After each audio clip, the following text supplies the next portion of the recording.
தீர்க்கதரிசன புத்தகம் 41வது அதிகாரம் 10வது வசனத்தை நேரம் படிச்சு. ஏசாயா தீர்க்கதரிசன புத்தகம் 41:10. நீ பயப்படாதே, நான் உன்னுடனே இருக்கிறேன். திகையாதே, நான் உன் தேவன். நான் உன்னை பலப்படுத்தி உனக்கு சகாயம் பண்ணுவேன். என் நீதியின் வலது கரத்தினால் உன்னை தாங்குவேன். ஹல்லேலூயா. பயப்படுகிறது எல்லாரும் சேர்ந்து ஒரு முறை படிப்போமா? எல்லாம் சேர்ந்து. நீ பயப்படாதே, நான் உன்னுடனே இருக்கிறேன். திகையாதே, நான் உன் தேவன். நான் உன்னை பலப்படுத்தி உனக்கு சகாயம் பண்ணுவேன். என் நீதி வளர்கிறதினால் உன்னை தாங்குவேன். ஹல்லேலூயா. ஆண்டவர் பாருங்க ஒரு காரியத்தை சொல்றாரு. அந்த காரியத்தினுடைய நோக்கம் என்ன அதையும் சொல்றாரு. பயப்படாதுன்னு சொல்லிட்டு அதோட நிறுத்திடல. ஏன் பயப்படக்கூடாது அதுக்கான காரணத்தையும் சொல்றாரு. நீ பயப்படாதுன்னு சொல்றாரு, சொல்லிட்டு அதோடைய காரணத்தையும் சொல்ற. நான் உன்னுடனே இருக்கிறேன், நான் கூட இருக்கிறேன், அதனால நீ பயப்படாத. சும்மா ஒரு வார்த்தையோட பயப்படாதப்பா அப்படின்னு சொல்லிட்டு போல. நான் கூட இருக்கிறேன், அதனால நீ பயப்படாத. திகையாத, திகையாதே. திகையாதே அப்படி தகச்சு போய் என்ன பண்ண அடுத்த ஸ்டெப் என்னன்னே தெரியாது. அப்படியே ஒரு ஸ்டன்னாகி நின்றோம். திகையாதே. காரணம் என்னன்னா, நான் உன் தேவன். எதுக்கு திகைக்க கூடாதா? நான் உன்னுடைய தேவனா இருக்கிறேன், அதனால நீ திகைக்க வேண்டியது இல்லை. நான் உன்னை பலப்படுத்தி உனக்கு சகாயம் பண்ணுவேன். உதவி செய்யறாரு. எப்படி உதவி செய்யறாருன்னா, சகாயம் உதவி. எப்படி உதவி செய்யறாருன்னா, அவங்க கனப்படுத்தி உதவி செய்யறாரு. நம்மளை ஸ்ட்ரென்தன், நம்ம அப்படியே தோண்டு போய் இருந்து உதவி செய்யறது. முதல்ல நம்ம ஸ்ட்ரென்தன் பண்றாரு, அதுக்கப்புறம் என்ன பண்ற நமக்கு உதவி செய்கிறார். என் நீதியின் வலது கரத்தினால் உன்னை தாங்குவேன். சும்மா யாருக்கும் ஒரு வார்த்தை சொல்லல. பயப்படாதுன்னு சொல்லி எந்த பிரச்சனையும் இல்லாத ஒரு நபரை பார்த்து கர்த்தர் அப்படி சொல்றது. எந்த பிரச்சனையும் இல்லை, எந்த போராட்டமும் இல்லை, எந்த நெருக்கமும் இல்லை, எல்லாமே நல்லா தான் போய்கிட்டு இருக்குது அப்படின்ற ஒரு நபரை கூப்பிட்டு பயப்படாதுன்னு சொல்றதுல எந்த விதமான ஒரு அர்த்தமும் இல்லை. பயப்படாத அப்படின்னு சொல்றாருன்னா, ஏதோ ஒரு நெருக்கம் இருக்குது, ஏதோ ஒரு போராட்டம் இருக்கு, ஏதோ ஒரு பிரச்சனை இருக்குது, இவர்களை நெருக்குகிற மாதிரியான ஒரு சூழ்நிலை இருக்குது, எப்படி காரியங்களை செய்வது தெரியாம இருக்கிற ஒரு சூழ்நிலை இருக்குது. அதனால தான் கர்த்தர் என்ன சொல்றாரு, நீ பயப்படாதே, நான் உன்னுடனே கூட இருக்கிறேன். ஆண்டவர் சில நேரங்கள் அப்படிதான் நான் உங்கள்கிட்ட பேசுறேன். எது போயிருக்கிறேன், எப்படி ஆண்டவர் இவ்வளவு பெரிய காரியத்தை எப்படி செய்ய முடியும்? எனக்கு முன்பதாக இருந்த காரியங்கள் இவ்வளவு பெரிய சவால்களா இருக்குது, என்னால் எப்படி செய்ய முடியும்? இதெல்லாம் என்னால் செஞ்சு முடிக்க முடியுமா? இதை எப்படி நடத்த முடியும்? என் குடும்பத்தை எப்படி நடத்த முடியும்? எல்லா குடும்பம் நல்லா இருக்கு, என் குடும்பம் வந்து அந்த அளவுக்கு இல்லையே, இந்த குடும்பத்தை எப்படி நான் நடத்த முடியும்? எனக்கு தெரியலையே. ஊழியத்தை எப்படி செய்ய முடியும்? சபையை எப்படி நடத்த முடியும்? எனக்கு தெரியலையே. ஆனால் சொல்லுவாரு, நீ பயப்படாத, காரணம் நான் உன்னுடனே கூட இருக்கிறேன். அப்படி ஆண்டவர் பயப்படாதேன்னு சொல்லி சொன்ன ஒரு யாருக்கு சொன்னார்? ஒரு சில அப்படி ஒரு நபர்களை குறித்து நம்ம பார்க்கலாம். பயப்படாதேன்னு சொன்ன சில ஆண்டவர் பார்த்து சொன்ன சில நபர்களை நம்ம பார்க்கலாம். அதே நம்ம எரேமியா தீர்க்கதரிசன புத்தகத்துக்கு நேராக கடந்து செல்லலாம். எரேமியா தீர்க்கதரிசன புத்தகம் 1வது அதிகாரம் 5வது வசனம்.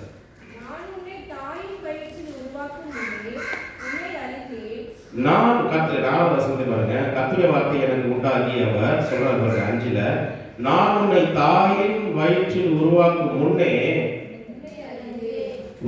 முன்னே உன்னை அறிந்தேன்.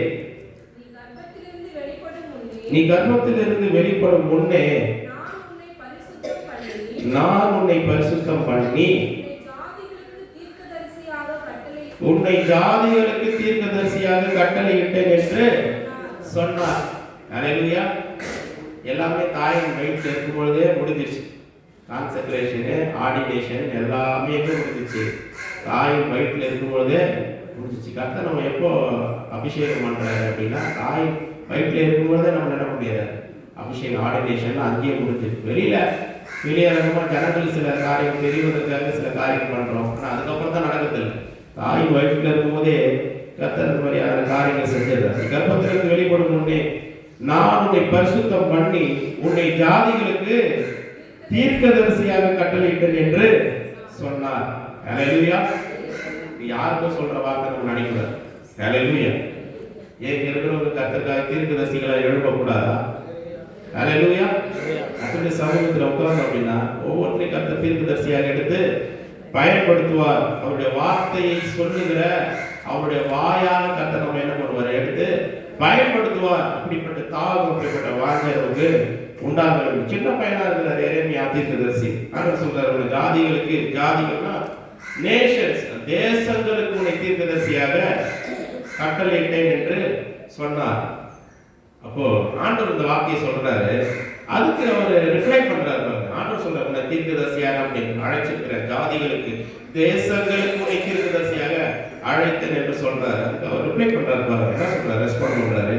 அப்பொழுது நான் கர்த்தராகிய ஆண்டவரே, இதோ நான் பேச அறியேன், சிறு பிள்ளையாய் இருக்கிறேன் என்றேன். நான் ரொம்ப சின்ன பையனா இருக்கிறேன், எனக்கு பேச தெரியாது. இந்த ஜனங்கள்கிட்ட நான் எப்படி பேசுவேன்? இவங்களாம் ரொம்ப பெரிய ஆட்களாச்சு, அவங்களுக்கு ஈக்குவலா நின்று பேசுற அளவுக்கு எனக்கு சாமர்த்தியம் கிடையாது, எனக்கு அனுபவம் கிடையாது, எனக்கு எந்த விதமான எக்ஸ்பீரியன்ஸும் கிடையாது, எனக்கு எந்த பேக்ரவுண்டும் கிடையாது, எனக்கு அவ்வளோலாம் நான் வளரல, அவ்வளோலாம் எனக்கு தெரியாது, எந்த அனுபவம் இல்லை, எக்ஸ்பீரியன்ஸ் இல்லை, எதுவுமே இல்லை, சின்ன பிள்ளையா இருக்கிறாரு. யாரும் எதுவுமே தீர்க்கதரிசி. கர்த்தருடைய வார்த்தை வருது, இல்லப்பா நீ 5 வயசு 10 வயசு நினைக்காத, நீ தாயின் வயிற்றுல இருக்கும் பொழுதே என்ன பண்ணிட்டேன், உன்னை அபிஷேகம் பண்ணிட்டேன். நம்முடைய அபிஷேகம் என்பது 20 வயசு 30 வயசு 40 வயசுல வர்றதில்லை.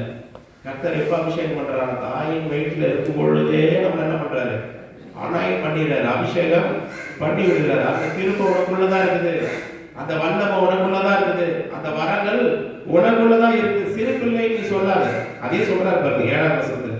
ஆனாலும் கர்த்தர் ரெஸ்பாண்ட் பண்றாரு, நான் சிறு பிள்ளை என்று நீ சொல்லாதே, நான் உன்னை அனுப்புகிற எல்லாரிடத்திலும் நீ போய் நான் உனக்கு கட்டளை எழுதுகிறவைகளை எல்லாம் நீ பேசுவாயாக. அல்லேலூயா. நான் உனக்கு என்ன சொல்றேன், பேசுறதுக்கு என்ன கட்டளை எழுதுறனோ அதெல்லாத்தையும் நீ போய் பேசுற. யார் இடத்துல அனுப்புறாங்க போய் பேசு, அங்க போய் சொல்லு. நான் உனக்கு சொல்ற காரியத்தை நீ என்ன பண்ண சொல்லுன்ற. அல்லேலூயா. இதுல நேரங்கள்ல பாருங்க, நமக்கு முன்பதாக இருக்கிற மனிதர்கள் எல்லாம் பார்க்கும் பொழுது, ஐயோ இவங்களுக்கு முன்னாடி நமக்கு எப்படி பேச முடியும், அவங்களாம் பயங்கரமானவர்களாச்சே, அவர்களாம் ராட்சதர்கள் போல இருக்கிறாங்களே. இப்ப இந்த காலகட்டத்தில் பார்த்தீங்கன்னா நம்ம மனிதர்கள் அப்படி பார்க்கறது, மனிதர்கிட்ட போராடுறதுக்கு சண்டை போறதுக்கு எல்லாரும் என்ன பண்றாங்க, ரெடியா இருக்கிறாங்க. பக்கத்து வீட்டுல இருந்து ஒருத்தர் ஒரு சண்டை கிட்ட போட்டாருன்னு என்ன பண்றாங்க, உடனே அது விடுறதில்லைன்னு சொல்லி போய் அது ஒரு வழி பார்த்துடணும். அல்லேலூயா. ஆனா வசனம் அதை சொல்லல. அல்லேலூயா. ஒரு தேவ பிள்ளை, ஒரு தேவ மனுஷன் எப்படி இருக்கும், வசனம் சொல்லுது, அவன் சண்டை பண்ணாதவனா இருக்க வேண்டும். என்ன சொல்லுது, ஒரு தேவ மனுஷன், அதாவது மனுஷங்கிட்ட என்ன பண்ணக்கூடாது, போராடக்கூடாது, மனுஷங்கிட்ட என்ன பண்ணக்கூடாது, சண்டை போடக்கூடாது சொல்லி வேத வசனம் சொல்லுகிறாரு. அப்ப யாருக்கிட்ட போராடணும், பிசாசு கிட்ட. பாருங்க, ஒரு ஜெபிக்கிறதுக்கு உட்காடுறோம், தூக்கம் வந்துடுது, நமக்கே தெரியுது, என்னடா ஜபமே பண்ண முடியல, தூக்கமா வருது, ஒண்ணுமே புரியுது. அதை ஏற்றுக்கொள்ளுகிறோம். என்ன பண்ணிடுறோம், ஏற்றுக்கொள்ளும். ஜபம் பண்ணா தூக்கம் தான் வரும் போல இருக்கு, என்ன பண்றது, இன்னொரு நாளைக்கு பண்ணிக்கலாம் அப்படின்னு சொல்லி என்ன பண்ணிடுறோம், பைபிள் எடுத்து தூக்கிடும், எடுத்து வச்சு ஓரமா வச்சு தூக்கிடும். சில பேர் எல்லா காரியத்தையும் செஞ்சுட்டு தூக்கம் வரலன்னு என்ன பண்றாங்க, கொஞ்ச நேரம் பைபிள் படிச்சா ஆட்டோமேட்டிக்கா தூக்கம் வந்துடும். நைட்டு ஒரு 10 மணி 11 மணி தூக்கம் வந்தா தூக்கமே வர மாட்டேங்குது.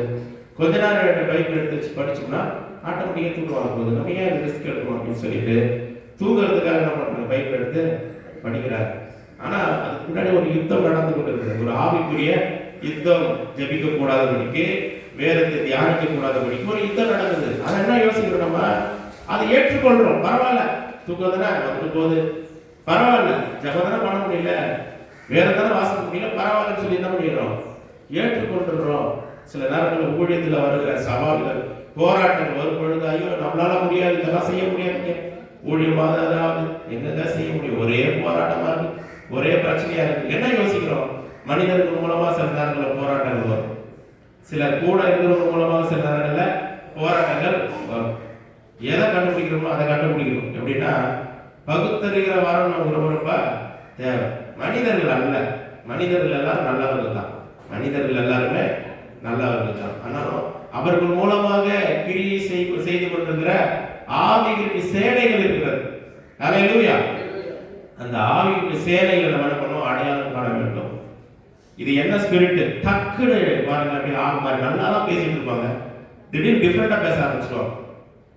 பேதர் கூட பாருங்க, இயேசு கிறிஸ்துவிட்ட போயிட்டு சொல்றான் என்னன்னா, நீ ஜீவனுள்ள தேவனுடைய குமாரன் என்று அறிந்திருக்கிறது. ஆண்டவர் சொல்றாரு, இது மாம்சமோ ரத்தமோ மாம்சம் உனக்கு வெளிப்படுத்தவில்லை, பிதாவே உனக்கு இதை பண்ணிருக்காரு, வெளிப்படுத்தினார் அப்படின்னு சொல்லி சொல்றாரு. கொஞ்ச நேரம் கழிச்சு, எவ்வளவு நேரம் கழிச்சு, ரொம்ப ஷார்ட் பீரியட், கொஞ்ச நேரம் அதுக்குள்ள ஆண்டவரே நீங்கள் சிலுவையில் அறையப்படக்கூடாது, நீங்க சிலுவைக்கு போகக்கூடாது, நீங்க மறிக்கக்கூடாதுன்னு சொல்றாரு. உடனே பிசாசு வந்து கண்ட்ரோல் எடுத்துறாங்க, மைண்டை முடிச்சிடறாங்க, கேப்சர் பண்ணிடுறாங்க.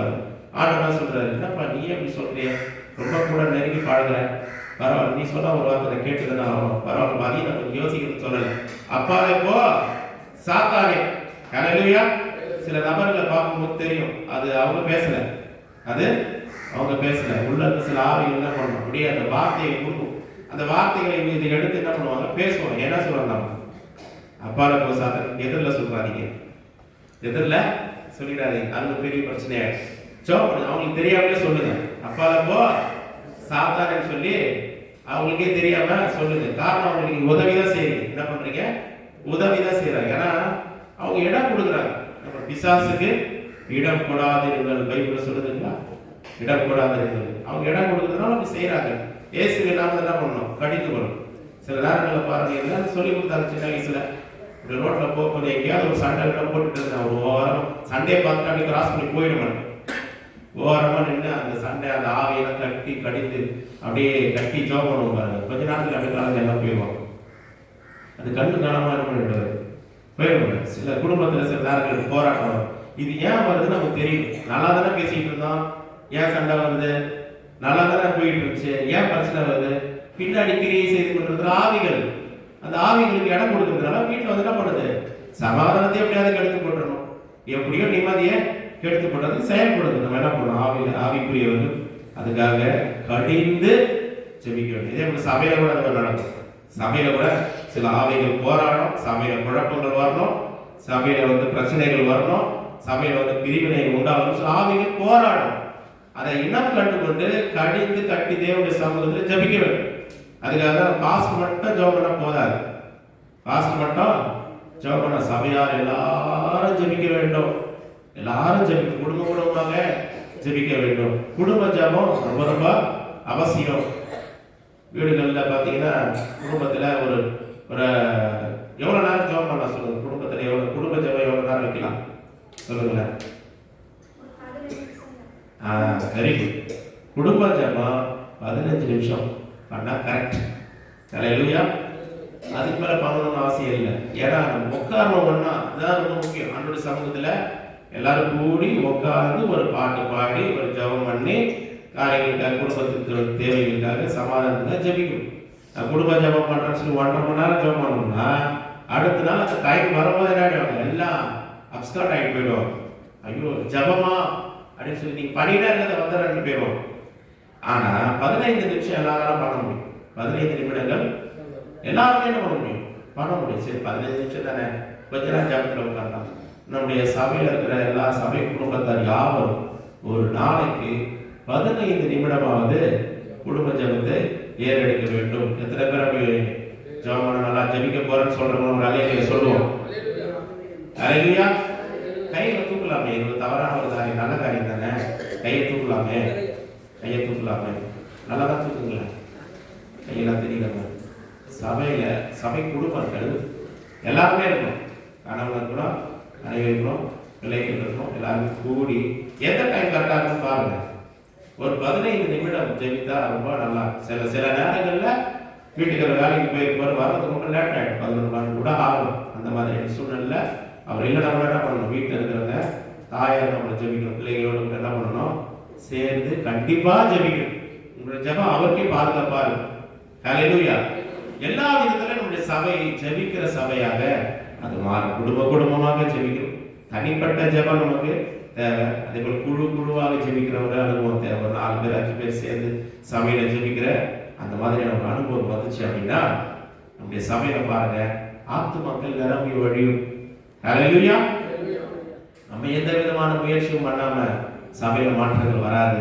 நம்ம ஒரு ஸ்டெப் முன்னாடி எடுத்து வச்சோம்னா கர்த்தர் நமக்காக 10 ஸ்டெப் முன்னாடி எடுத்து வைப்பார். அல்லேலூயா. ஆமென்.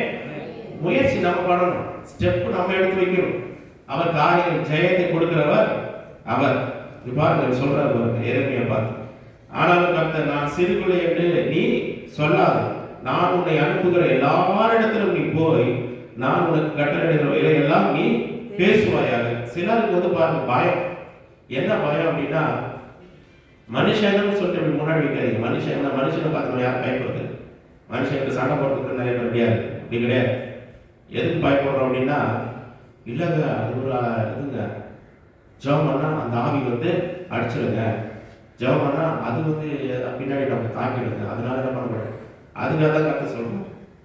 இங்க மனிதர்கள் மாதிரி இருக்குது. இங்க ஆண்டவர் நான் சொல்றேன், இது நமக்கு தெரியும், நம்ம என்ன யோசிப்போம். கர்த்தர் எதுக்கு சொல்றாரு அப்படின்னா, நீ ஜெபம் பண்ணு. இல்லைங்க ஜெபம் பண்ணா அங்க இருக்கிற ஆவிகள் அதோட போராட்டம் குடும்பத்தை தாக்கிடும், சபையை தாக்கிடும், இன்னும் ஒரு வழி ஆகிடுங்க, அதனால நான் வந்து அவனை டிஸ்டர்ப் பண்றதே இல்லை. என்ன பண்றது இல்லை, அந்த ஆவிய கையை வச்சதான பிரச்சனை, அதனால கையே வைக்கிறது தொடர்ந்தே அது பக்கமே போறது இல்லை. ஆனால் சொல்ல நான் கூட இருக்கிறேன்னு, அதுக்கு தான் கர்த்தர் சொல்ற பயப்படாதே. ஹல்லேலூயா. உங்க குடும்பத்துக்கு விரோதமாய் எத்தனை ஆவிகள் வரலாம், பிரச்சனை கிடையாது, பிரச்சனை கிடையாது. காரணம் என்னன்னா, பயப்படாதே நான் உன்னுடனே கூட இருக்கிறேன் என்று சொல்லுகிற கர்த்தர் நம்மோடு கூட இருக்கிறார். ஹல்லேலூயா. பிசாசு வந்து அவ்வளவு பெரிய ஆளுநரும் கிடையாது, நமக்குள்ள இருக்கிற இயேசு பெரியவர். ஆமென். விசுவாசிக்கிறீங்களா? சத்தமா ஒரு அல்லேலூயா சொல்லுமா. நமக்குள்ள இருக்கிற இயேசு பெரியவர், நமக்குள்ள இருக்கிற இயேசு பெரியவர். உயிர்த்தெழுதலுடைய வல்லமையை நமக்குள்ள வச்சிருக்கிறார். பிசாசு பாருங்க, அவனுக்கு அந்த அளவுக்குள்ள வல்லமை கிடையாது. அவன் வந்து தந்திரமா என்ன பண்ணுவான், குடும்பங்களை நுழையணும்னு பார்ப்பான், தந்திரமா சபைக்குள்ள நுழையணும்னு பார்ப்பான், தந்திரசாலி, தந்திரமா காரியங்களை ஏமாற்றுகிறோம், தந்திரமா சில காரியங்கள் செய்ய. அதுக்கு தான் நமக்கு ஜபம் தேவை. ஜெபிக்கும் பொழுது ஆண்டு சில காரியங்கள் நமக்கு வெளிப்படுத்துவார். சபையில் என்ன நடக்குது, குடும்பங்கள் என்ன நடக்குது, நம்ம கூட இருக்கிறவங்களுக்கு என்ன நடக்குது, கர்த்தர் எல்லாவற்றையும் வெளிப்படுத்துவார். ஒரு ஸ்டெப் எடுத்து முன்னாடி எடுத்து வச்சு வந்துட்டோம், ஊழியத்தை செய்ய ஆரம்பிச்சிட்டோம், சபையில் ஊழியர்களை செய்ய ஆரம்பிச்சிட்டோம். இனி நம்ம வந்து கேர்லெஸ்ஸா இருக்க முடியாது, சாதாரணமா இருக்க முடியாது, எப்பவுமே இருக்கிற மாதிரி நம்மளால இருக்க முடியாது. காரணம், நம்மை சுற்றி ஒரு போராட்டம் நடந்து கொண்டிருக்கிறது, ஒரு போராட்டம் நடந்து கொண்டிருக்கிறது. எல்லாவற்றிலும் ஜெயிப்பதற்கு ஜெப ஆவி நமக்கு தேவை. ஜெபிக்கிறவர்களாக நம்ம காணப்பட வேண்டும். சின்ன பையன் நீ பயப்படாது, நீ சாதாரணமான ஆளாக இருக்க, ஒன்றும் பிரச்சனை, உன் கூட நான் இருக்கிறேன், அதுக்காக பயப்படாது. அது எப்பேற்பட்ட ஆவியா இருக்கணும், எப்பேற்பட்ட விக்கிரக ஆவியா இருக்கணும், எந்த இதுவாக இருக்கணும், பயப்படாத, நான் உன் கூட இருக்கிறேன். உலகத்தை ஜெயித்த இயேசு கிறிஸ்து நம்மோட கூட இருக்கிறார். பயப்பட வேண்டிய அவசியம் நமக்கு இல்ல. கர்த்தர் நமக்கு அதிகாரம், பிசாசுக்கு அதிகாரம், நமக்கு தான் அதிகாரம் கொடுத்துருக்கிறார். ஹல்லேலூயா. சில நேரம் நமக்குள்ள ஒன்றும் அதிகாரம் இல்லைங்க, பிசாசு செயல்படுறான் கிடையாது, பிசாசு தந்திரசாலி, அவ்வளவுதான். அதிகாரத்தை கர்த்தர் நமக்கு தான் கொடுத்திருக்கிறார். அவனுடைய அதிகாரத்தை எல்லாம் கர்த்தர் நம்முடைய சிலுவையில எல்லாத்தையும் உரிந்து கொண்டார். ஹல்லேலூயா. அவனுக்கு அதிகாரம் கிடையாது, யாருக்கு தான் அதிகாரம் இருக்குது, நமக்கு தான் அதிகாரம் இருக்குது. நம்ம அதிகாரத்தை பயன்படுத்தல, அதனால நிறைய பிரச்சனைகள் போராட்டங்களை நம்ம சந்திக்கிறோம். அதிகாரத்தை பயன்படுத்தி பார்ப்போம், வார்த்தைகளை சொல்லுவோம், கர்த்தருடைய வார்த்தையை விசுவாசமா சொல்லுவோம். அற்புதங்கள் நம்முடைய சபையில நடக்கும், நம்முடைய குடும்பத்தில் நடக்கும். ஹல்லேலூயா. பாருங்க 9வது வசனம் பாருங்க, 8 படிக்கலாம். நீ அவர்களுக்கு பயப்பட வேண்டாம். எவர்களுக்கு? அசுத்த ஆவிகளுக்கு, அசுத்த கிரியைகளுக்கு, வானமண்டலங்களுக்கு, பொல்லாத ஆவி சேனைகளுக்கு. எந்த இடத்துல போய் கர்த்தர் ஊழியம் செய்யும், அங்க இருக்கிற செயல்படுகிற அசுத்த ஆவிகளுக்கு நீ என்ன பண்ண வேண்டாம், பயப்பட வேண்டாம். உன்னை காக்கும்படிக்கு நான் உன்னுடனே இருக்கிறேன் என்று கர்த்தர் சொல்லி, கர்த்தர் தமது கரத்தை நீட்டி என் வாயை தொட்டு. வாய் ரொம்ப முக்கியம். ஊழியத்துக்கும் அந்த வாய்க்கும் ரொம்ப சம்பந்தம் இருக்கு பாருங்க. ஊழியத்துக்கும் வாய், கிறிஸ்தவ ஜீவியத்துக்கும் வாய்க்கும் ரொம்ப சம்பந்தம் இருக்கு. வாயில பாட்ட விட்டுட்டோம் அப்படின்னா நிக்க முடியாது. ஆனா சொல்றாரு, என்ன பண்ண, நீ பயப்பட வேண்டாம், நான் உன் கூட இருக்கிறேன்னு சொல்றாரு. ஆனா அதுக்கு என்ன செய்யறாரு, வாயை தொடறாரு. என்ன பண்றாரு, வாயை தொடர்னா ஒன்றும் நடக்காது. வாய் ரொம்ப ரொம்ப முக்கியம். கர்த்தர் தமது கரத்தை நீட்டி என் வாயை தொட்டு, இதோ என் வார்த்தைகளை உன் வாயிலே வைக்கிறேன். ஹல்லேலூயா. அவருடைய வார்த்தைகளை என்ன பண்றாரு, நம்முடைய வாயில வைக்கிறாரா? இப்ப இந்த வாய் எதுக்கு, இந்த வாய் கர்த்தர் எதுக்காக கொடுத்திருக்காரு, அவருடைய வார்த்தைகளை சொல்லும்படிக்கு. அதுக்குதான் இந்த வாயை கர்த்தர் கொடுத்திருக்கிறார். விசுவாச வார்த்தைகளை சொல்லும்படிக்கு, தேவனுடைய வார்த்தைகளை சொல்லும்படிக்கு, ஆறுதலின் வார்த்தைகளை சொல்லும்படிக்கு, என்கரேஜ் பண்ணுகிற வார்த்தைகளை சொல்லும்படிக்கு தான் அந்த வாயை கொடுத்திருக்கிறார். கர்த்தர் அந்த வாயை டிசைன் பண்ணுறதுக்கு நிறைய நோக்கம் இருக்கு. நம்ம அதை விட்டுறோம். அதை விட்டுட்டு வேற எதுக்கோ பயன்படுத்தணும். வேற எதுக்கு மற்றவருடைய ஆறுதலுக்காக வாயை பயன்படுத்தலாம், மற்றவருடைய நல் வாழ்க்கைக்காக நன்மைக்காக இந்த வாயை பயன்படுத்தலாம், மற்றவருடைய வாழ்க்கை கட்டி எழுப்புவதற்கு நம்ம இந்த வாயை பயன்படுத்தலாம். அதுக்காக கர்த்தர் இந்த வாயை உண்டு பண்ணுறார். வாயை தொட்டு இதோ என் வார்த்தைகளை உன் வாயிலே வைக்கிறேன் பார், பிடுங்கவும் இடிக்கவும் அழிக்கவும் கவிழ்க்கவும் கட்டவும் நாட்டவும் உன்னை நான் இன்றைய தினம் ஜாதிகளின் மேலும் ராஜ்யங்களின் மேலும் ஏற்படுத்தினேன் என்று கர்த்தர் என்னுடனே சொன்னார். ஹல்லேலூயா. நாம் கர்த்தருடைய வார்த்தையை எடுத்து பேசக்கூடியவர்கள். ஹல்லேலூயா. நம்ம டிசைன் பண்ணது அப்படிதான் பண்ணியிருக்கிறார். கர்த்தருடைய வார்த்தையை எடுக்கணும், அதை வாயை வைக்கணும், அதை பேசணும். விடுதலை உண்டாகும், ரட்சிப்பு உண்டாகும், ஜெயம் உண்டாகும். எப்பேற்பட்ட அசுத்த ஆவியினுடைய சேனைகளாக இருந்தால் கூட கர்த்தருடைய வார்த்தையை கொண்டு ஜெயிக்க முடியும். ஆவியின் பட்டயத்தை கர்த்தர் நம்ம இடத்துல கொடுத்திருக்கிறார், வசனங்களை கொடுத்திருக்கிறார். இந்த ஆவியின் பட்டயத்தை என்ன பண்ண முடியும்? நம்ம பிசாசை ஜெயிக்க முடியும். கிறிஸ்தவ வாழ்க்கை என்பது ஒரு யுத்தம், ஒரு ஆவிக்குரிய யுத்தம். ஹல்லேலூயா. ஜெயிக்கணும். பிசாசை என்ன பண்ணணும்? ஜெயிக்கணும். பிசாசு பாருங்க, இயேசு கிறிஸ்துவை சோதிக்கிறதுக்கு வா, நீ தேவனுடைய குமாரனே ஆனால் இந்த கல்லுகளை அப்பமாகும்படி கட்டளையிடும். இயேசு கிறிஸ்து என்ன சொன்னாரு? நீ எப்படி இதெல்லாம் சொல்லலாம்? அப்படிலாம் இல்ல, அப்படிலாம் பேச. என்ன சொல்றாரு? மனுஷன் அப்பத்தினாலே மாத்திரமல்ல, தேவனுடைய வாயிலிருந்து புறப்படுகிற ஒவ்வொரு வார்த்தையினாலும் பிழைப்பான் என்று எழுதி இருக்கிறதே. அதான் ரொம்ப முக்கியம். எழுதி இருக்கிறதே. It is written. இயேசு கிறிஸ்து காலத்துல பாருங்க, எல்லா வீட்டுக்கும் ஒரு பைபிள்லாம் கிடையாது, ஒரு ஆளுல ஒரு பைபிள்லாம் கிடையாது. அந்த காலத்துல போயிட்டு தேவாலயத்துல போயிட்டு ஜபாலயத்துல போய் அவங்க படிக்கிறத கேட்கணும், அவ்வளவுதான். எல்லா கையிலாம் பைபிள் கிடையாது. அந்த காலகட்டத்தில் இயேசு வந்து பாருங்க, வந்து வசனங்களை உள்ளத்துல வச்சு வாழ்வதற்கு பழகிட்டார். அவர் வார்த்தைகளை வசனங்களை இருதயத்துல வைத்து நடக்கிறதுக்கு என்ன பண்ணிட்டாரு? பழகிட்டார். அவன் பிசாசு ஒரு சோதனையை கொடுக்குறான். ஒவ்வொரு சோதனையின் போது என்ன பண்றாரு ஆண்டவர்? அந்த வசனமாகி பட்டயத்தை எடுத்து வசனத்தை தான் என்ன பண்றாரு? சொல்றாரு. எழுதி இருக்கிறதே. ஹல்லேலூயா. மனுஷன் அப்பத்தினாலே மாத்திரமல்ல, தேவனுடைய வாயிலிருந்து ஒவ்வொரு வார்த்தையினாலும் பிழைப்பான். ஹல்லேலூயா. வசனங்களை பயன்படுத்தணும். வார்த்தை, கர்த்தருடைய வார்த்தையை எடுத்து பயன்படுத்தணும். சில நேரங்கள் சோதனை போட்டு வருவான். நமக்கு என்ன பண்ணுவோமோ தெரியலையே, இப்படி இருக்குதே, பிசாசு மேற்கொண்டுவானோ, ஜெயிச்சிருவானோ, நம்ம ஒன்று இல்லாத போயிடுவோம் அப்படின்னு வரும் பொழுது கர்த்தர் வார்த்தை கொடுப்பார். உலகத்தில் இருக்கிறவனை காட்டிலும் நமக்குள்ள இருக்கிற இயேசு பெரியவர். அவன் இயேசு கிறிஸ்து ஏற்கனவே ஜெயித்து விட்டார். அந்த ஜெயத்தை நீங்க நம்ம சுதந்திரிச்சிருக்கிறோம், அவ்வளவுதான். அந்த ஜெயத்துல நம்ம வாழ்ந்து கொண்டிருக்கிறோம், அவ்வளவுதான். அவனுக்கு பயப்படணும்னு சொல்லி அவசியம் இல்லை. நாம் ஜெயிப்பதற்காக பிறந்தவர்கள், ஆள்வதற்காக பிறந்தவர்கள். கர்த்தர் நம்மோடு கூட இருக்கிறார். ஹல்லேலூயா. என் ஜனங்கள் ஒருபோதும் வெட்கப்பட்டு போவதில்லை. ஹல்லேலூயா. என் ஜனங்கள் ஒருபோதும் வெட்கப்பட்டு போவதில்லை. காரணம் கர்த்தர் சொல்ற, நீ பயப்படாத, நான் உன் கூட இருக்கிறேன், உன்னை ரட்சிக்கும்படிக்கு, உன்னை காக்கும்படிக்கு நான் உன்னுடனே கூட இருக்கிறேன். அவர்களுக்கு பயப்பட வேண்டாம். அந்த அசுத்த ஆவிகளின் சேனைகளுக்கு நீ பயப்பட வேண்டாம். உன்னை காக்கும்படிக்கும் உன்னை ரட்சிக்கும்படிக்கும் நான் உன்னுடனே கூட இருக்கிறேன் என்று கர்த்தர் சொல்லுகிறார். யாரும் எழுந்திருக்கலாம்.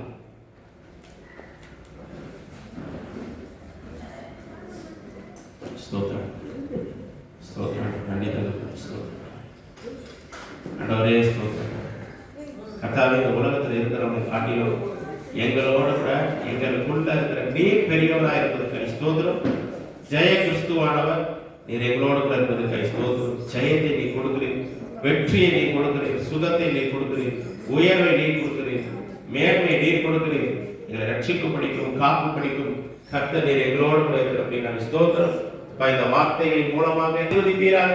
இன்னுமாய் நாங்கள் பெருக கர்த்தர் கிருபை செய்வீராக. சபை ஜெபிக்கிற சபையாக, ஜெபத்துல வளருகிற சபையாக இன்னுமாய் கர்த்தரை உருவாக்க முடியாது.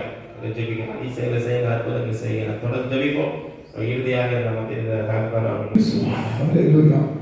வானத்திற்கும் பூமிக்கும் சகல அதிகாரம் உடைய தேவன் உமக்கு ஸ்தோத்திரம் அப்பா. இல்லாத நேசிக்கிற நல்ல தகப்பனே உமக்கு ஸ்தோத்திரம். தாழ்த்து ஒப்படுகிறோம்ப்பா. அப்பா இப்போது தகப்பனே ஸ்தோத்திரம். இந்த உபவாச நாளிலே எங்கள் அனைவரும் கூடி வர கிருபை செய்கிறதற்காக நன்றி அப்பா. தகப்பனே எரேமியாவின் தகப்பன் வாயை தொட்ட தேவன் அப்பா, நாவை தொட்ட தேவன் எங்களுடைய ஒவ்வொருத்தரையும் அப்பா நாவை இப்போது தொட்டு அதற்காக நன்றி அப்பா. வரும் நாட்களிலே அப்பா நாங்கள் ஒவ்வொருத்தரும் தகப்பனே ஸ்தோத்திரம் ஜெப வீரர்களாய் அப்பா மற்றவர்களுக்காக இன்னும் அதிகமாய் திறப்பின் வாசல் நிற்க என் தேவன் கிருபை செய்ய தகப்பனே ஆத்துமக்களை ஆதாயப்படுத்த தேவனே கிருபை செல்ல வேண்டும் என்று கேட்கிறேன். நான் உன்னோடு கொடுத்த நான் செய்யும் காரியம் மகா பயங்கரமாய் இருக்கும் என்று சொன்ன தேவன் ஆத்தம பலத்தினாலும் அல்ல பராக்கிரமத்தினாலும் அல்ல எல்லாமே ஆவினால் ஆகும் என்று வாக்குத்தத்தத்தை தந்தது. இதேபோல பெரிய பருவமே நீ எம்மாத்திரம் செல்பவருக்கு முன்பாக சமபமாய் மாறுவாய் என்று சொல்லி எங்கள் ஒவ்வொரு தகப்பனுக்கு எதிராக அனைத்து சமபூமையாய் மாற்றுவதற்காக ஒரு நாள் ஸ்தோத்திரம். வரும் நாட்களும் அப்பா சத்துரு தகப்பனை சத்துருக்கை அப்பா நாங்கள் பயப்படாத சத்துருவை போராடுகிற பிள்ளைகளால் ஒவ்வொருத்தரையும் மாற்றுங்கப்பா. இன்னும் அதிக ஆத்துமகளை தந்தோடும் அப்பா. தவணை ஆத்துமலை தந்த ஒவ்வொரு குடும்பத்தில் இருக்கிற ஒவ்வொருத்தர் மேலும் எங்கள் ஒவ்வொருத்தர் மேலும் ரத்தத்தை தெளிக்கிறோம். ரத்தத்தை பாதுகாத்துலங்க, அனைத்திலும் ஜெயத்தை தந்தலங்கப்பா. ஆசீர்வாதத்தை வழிநடத்துங்கப்பா. எங்களோடு கூட இருப்பேன் என்று அப்பா என்ற நேரத்திலும் அதை மறுபடியும் எங்களுக்கு சொன்னேன் இருக்கிறேன் இருக்க போகிறேன். அதற்காக நன்றி அப்பா. ஆசீர்வாதம் துதிக்கப்படும் ஏசுவின் மூலம் ஜெபங்கள் நல்ல பிதா. ஆமென்.